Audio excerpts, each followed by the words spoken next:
अंकुश राजा जो भोजपुरी इंडस्ट्री के कमाल के सिंगर हैं, इनका एक गाना आया था और सेम वही हुक लाइन खेसारी लाल यादव के नथुनिया 2 गाने में है कि भाई साहब खेसारी लाल यादव का कोई गाना हो और चोरी का ना हो, ऐसा हो ही नहीं सकता है। एक तो चोरी करते हैं, ऊपर से सीना चोरी करते हैं। खेसारी लाल यादव बिना चोरी किए चल ही नहीं सकते हैं। खेसारी लाल यादव पता नहीं क्यों चुराते हैं, चोरी करने की इनकी पुरानी आदत है। कोई भी एक नया गाना ऐसा नहीं लाते हैं जो चोरी का ना हो। हम जानते हैं कि मेरे इस वीडियो के कमेंट सेक्शन में भी कई लोग जो खेसारी के फैंस होंगे वो आएंगे और मुझे गाली देंगे, लेकिन हकीकत यही है। अगर आप सच्चे फैन हैं तो आप भी एक बार को सोचिए कि खेसारी के गानों के साथ ही ऐसा क्यों होता है। खेसारी को इस बात की श्राप मिली है कि उनका कोई भी गाना आएगा तो वो गाना बिना विवाद के ट्रेंड या फिर व्यूज के मामले में आगे बढ़ेगा ही नहीं। भाई साहब, कभी कभी तो लगता है कि आप खेसारी लाल यादव से ही सीधा पूछ लेना चाहिए कि आपके गानों को ऐसा कौन सा श्राप मिला है कि आपके किसी भी नए गाने पर चोरी का आरोप नहीं लगता है। ये ऐसा हम इसलिए कह रहे हैं क्योंकि भोजपुरी के हिट मशीन ट्रेंडिंग स्टार कहे जाने वाले खेसारी लाल यादव अपना नया गाना लेकर आते हैं जिस गाने का नाम होता है नथुनिया 2। ये गाना सारेगामा हम भोजपुरी से आता है और आते के साथ ही एकदम से कमाल धमाल बवाल मचा देता है। पूरे यूट्यूब पर भोजपुरी इंडस्ट्री में हर जगह खेसारी लाल यादव के इस गाने की चर्चा है और ये कहा जा रहा है कि खेसारी का ये गाना जल्द ही रिकॉर्ड बनाएगा। और गाने पर जिस तरह से लगातार व्यूज बढ़ रहा है, जिस तरह से गाना ट्रेंड कर रहा है, देखकर लग रहा है कि इस साल का ये सबसे बड़ा गाना खेसारी का होने वाला है जो कम समय में सबसे ज्यादा व्यूज के साथ ट्रेंड भी कर रहा है। लेकिन इस गाने के साथ एक विवाद जुड़ा हुआ है और विवाद हर बार की तरह इस बार का भी चोरी का है। दरअसल खेसारी लाल यादव के इस नए गाने पर एक बार फिर से चोरी का आरोप लग गया है। जब खेसारी का यह गाना आया, सबने सुना, सबने एंजॉय किया, तब सारे फैंस उनके और मेरे जैसे यूट्यूबर इस बात पर खुशी मना रहे थे कि चलो खेसारी का कोई तो एक ऐसा गाना आया जिस गाने पर अभी तक चोरी का आरोप नहीं लगा है और ये गाना साफ सुथरा है। इस गाने पर कोई कंट्रोवर्सी, कोई विवाद नहीं होगा और कोई ऐसा गायक नहीं आएगा जो सामने से आकर कहे कि यह गाना चोरी का है। इस गाने को पहले मैंने गाया था और खेसारी लाल यादव ने मेरा गाना चुरा कर गा दिया। लेकिन जैसे जैसे समय बीतता जाता है एक खबर सामने आती है और खबर ये होती है कि खेसारी लाल यादव का सारेगामा हम भोजपुरी से नथुनिया 2 जो गाना आया है, दरअसल वो गाना चोरी का है और इस गाने को कृष्णा बेदर्दी जो खेसारी लाल यादव के इस गाने के राइटर है उन्होंने चुराया है। अब बड़ा सवाल यह है कि गाना किसका है, कहां से चोरी किया गया है। तो आपको बता दें कि नथुनिया 2 जो गाना है ये दरअसल अंकुश राजा का एक गाना है और कहा जा रहा है कि उसके हुक लाइन से इस गाने को उठाया गया है। आपको बता दें कि वर्ल्ड वाइड भोजपुरी से आज से 4 साल पहले अंकुश राजा जो भोजपुरी इंडस्ट्री के कमाल के सिंगर हैं, इनका एक गाना आया था। गाने में अंकुश राजा के साथ नीलम गिरी नजर आई थी और इस गाने का हुक लाइन है और सेम वही हुक लाइन खेसारी लाल यादव के नथुनिया 2 गाने में है।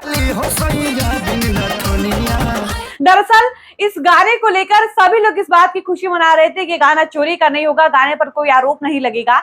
लेकिन जब इस गाने को लेकर ये कहा गया कि ये गाना दरअसल अंकुश राजा के गाने से इंस्पायर है और ऐसे 4 साल पहले इस गाने का हुक लाइन अंकुश राजा ने अपने एक गाने में गा दिया था, उसके बाद से ही लोगों ने ये कहना शुरू कर दिया कि भाई साहब खेसारी लाल यादव का कोई गाना हो और चोरी का ना हो, ऐसा हो ही नहीं सकता है।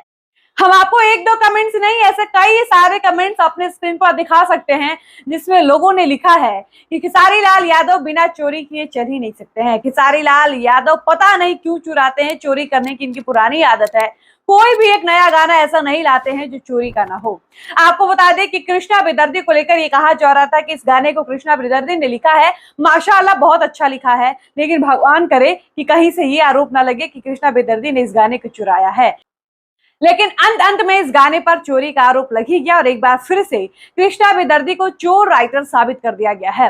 आपको बता दें कि कृष्णा बेदर्दी को लेकर लंबे समय से चोरी का आरोप उनके ऊपर लगाया जा रहा है, जबकि यह आरोप, यह धब्बा खेसारी लाल यादव के बेहद करीबी राइटर अखिलेश कश्यप के ऊपर लगाया जाता था। चोर राइटर के नाम से अखिलेश कश्यप बदनाम थे। खेसारी का कोई भी गाना आता था, लोग ये कहना शुरू कर देते थे कि अगर वो गाना अखिलेश कश्यप का लिखा हुआ है तो उनका खुद का लिखा हुआ गाना हो ही नहीं सकता है, वो चुराते हैं, उनका काम ही है चोरी करना।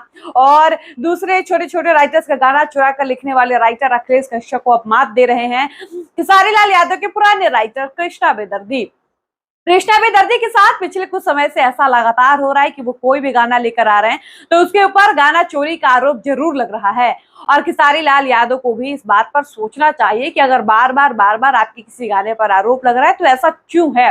बाकी आपको बता दें कि कई लोगों का ये भी कहना है कि खेसारी लाल यादव को इससे कोई मतलब नहीं होता। खेसारी लाल यादव को एक दिन में कई गाने होते हैं, उनके पास गानों की लगातार कह सकते हैं कि बौछार आती रहती है, कई सारे गाने आते रहते हैं, भरमार है, लगातार बैक टू बैक गाने हैं।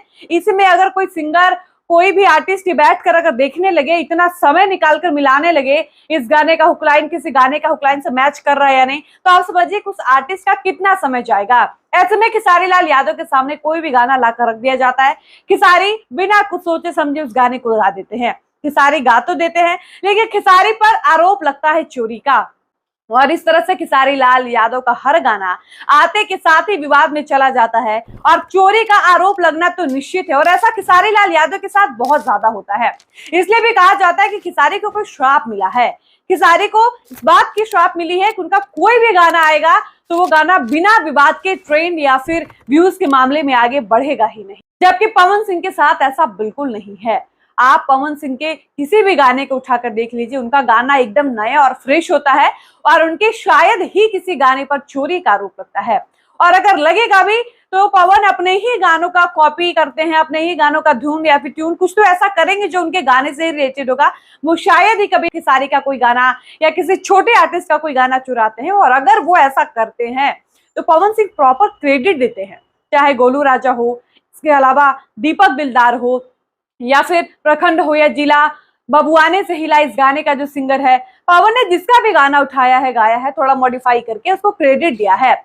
अब जो खेसारी लाल यादव के जो विरोधी हैं, उनका ये कहना है कि खेसारी चोरी करे, इससे कोई दिक्कत नहीं है, लेकिन चोरी करने के बाद कम से कम क्रेडिट तो दे दे, लिख तो दे, कुछ तो बता दे।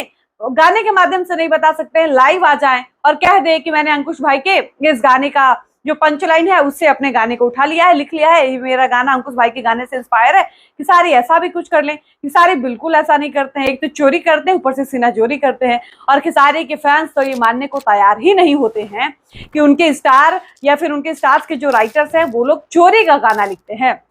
हम जानते हैं कि मेरे इस वीडियो के कमेंट सेक्शन में भी कई लोग जो खेसारी के फैंस होंगे वो आएंगे और मुझे गाली देंगे, लेकिन हकीकत यही है। अगर आप सच्चे फैन हैं तो आप भी एक बार को सोचिए कि खेसारी के गानों के साथ ही ऐसा क्यों होता है। भोजपुरी इंडस्ट्री में कई बड़े बड़े आर्टिस्ट हैं, कई बड़े बड़े सिंगर्स हैं, उन सबके अपने अपने राइटर्स हैं, बावजूद इसके खेसारी के गाने जो हैं वही विवाद में क्यों आते हैं। खेसारी के गानों पर ये छोटे राइटर्स या फिर छोटे जो सिंगर्स हैं, छोटे आर्टिस्ट हैं, वो चोरी का आरोप क्यों लगाते हैं, जबकि खेसारी इतने बड़े आर्टिस्ट हैं।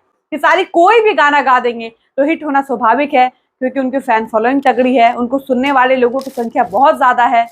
ऐसे में खेसारी लाल यादव को भी चोरी करने से बचना चाहिए और अपने राइटर्स को भी साफ हिदायत दे देनी चाहिए कि हम कोई भी ऐसा गाना नहीं गाएंगे जिसका हुक लाइन या फिर अंतरा मुखड़ा पहले आए हुए किसी गाने से मैच करता हो। बाकी आप खेसारी लाल यादव के नए गाने नथुनिया के लिए क्या कुछ कहेंगे, जो इन दिनों यूट्यूब पर, सोशल मीडिया पर बवाल मचा रहा है, धमाल मचा रहा है, लगातार मिलियन व्यूज बटोर रहा है, लाइक्स के साथ साथ कमेंट्स भी इस गाने पर भर भर कर आ रहे हैं और गाना जब से आया है तब से ट्रेंड कर रहा है। अपनी राय वीडियो के कमेंट सेक्शन में लिखकर जरूर बताइएगा। फिलहाल इस वीडियो को हम यहीं पर समाप्त करते हैं, मिलते हैं नए वीडियो में। धन्यवाद।